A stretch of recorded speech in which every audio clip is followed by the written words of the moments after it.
4, 3, 2, 1. Hello, hello, hello. It must be Thursday because here we are again for another edition of J.E.D.I Lunch Break Live. My name is Holly Holiday, and I am your J.E.D.I Master, which, as you know, stands for Justice, Equity, Diversity, and Inclusion. We will be providing strategies in 15 minutes or less. We are in the middle of a series, and I have to tell you, I love a series. And so this series is really about moving beyond just talking about implementing equity, moving beyond just understanding what diversity is. This is really how we get the work done. And so we are talking about how you actually implement diversity, equity, and inclusion plans. When I look at this, I think of this as a cycle, and the cycle has 4 parts. The first part is the planning stage. Second is implementation. Then monitoring and evaluation, and then sustainability and scalability. And the reason that I think of it as a cycle, because even though we are explaining it in this order, you can actually enter this cycle at any point. But at some point, you will have to go through all of the cycles in order to really see the fruition of your work.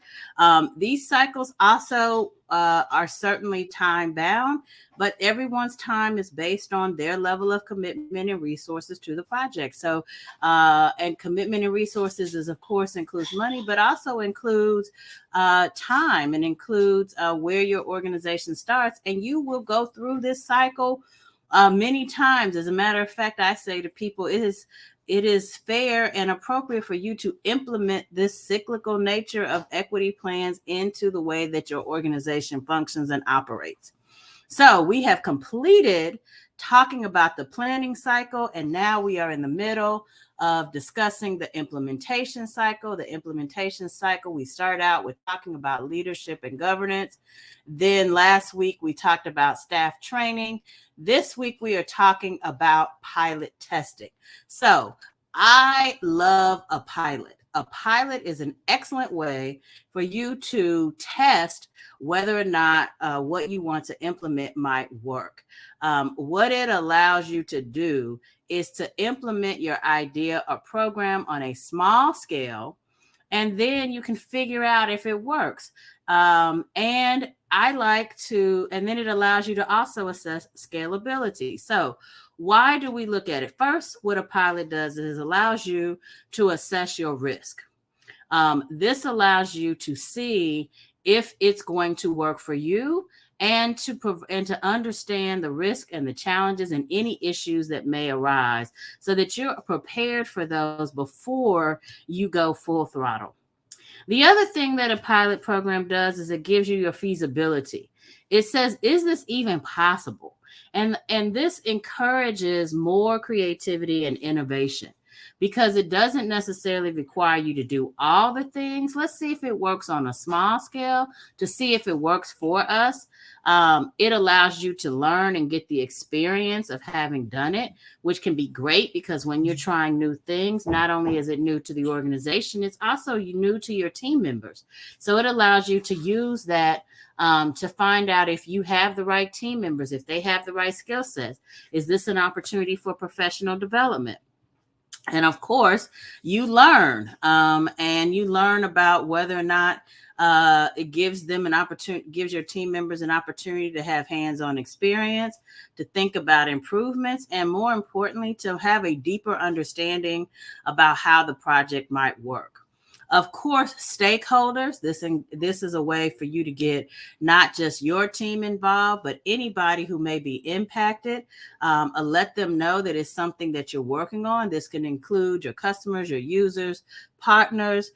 It could include an opportunity to work cross-functionally in different parts of the organization, and allow you to also get their feedback as well.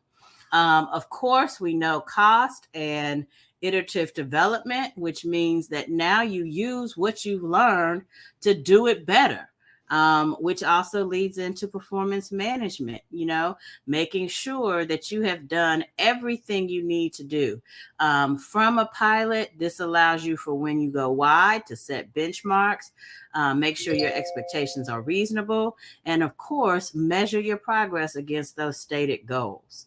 I think overall, it just helps with some basic things. It allows you to demonstrate the value of the project, puts you in the best position to allocate resources, and ultimately to make an insightful decision based on data about whether or not it works. Next week, we're going to be talking about rollouts and communication. And then we'll move on, and that will conclude cycle, our implementation cycle of our implementing equity plans. Say that 3 times fast. I bet you can't do it. And then we'll move into monitoring and evaluation. So pilot projects, yes.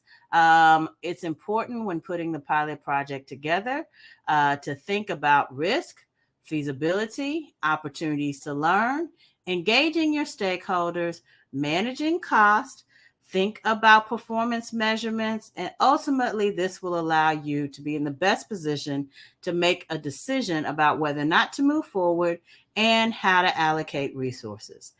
Well, I know that was a mouthful and we got it done really quickly, but we will be back next week again talking about and continuing our conversation on implementing equity plans.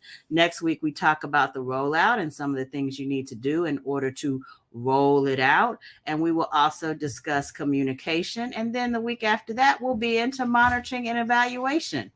It has been my pleasure giving you these little tidbits this afternoon officially.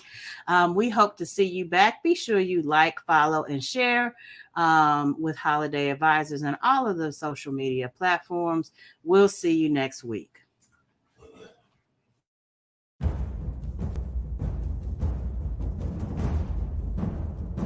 Did you enjoy this segment of J.E.D.I Lunch Break Live? I'll be back next Thursday. Come on back and bring a friend.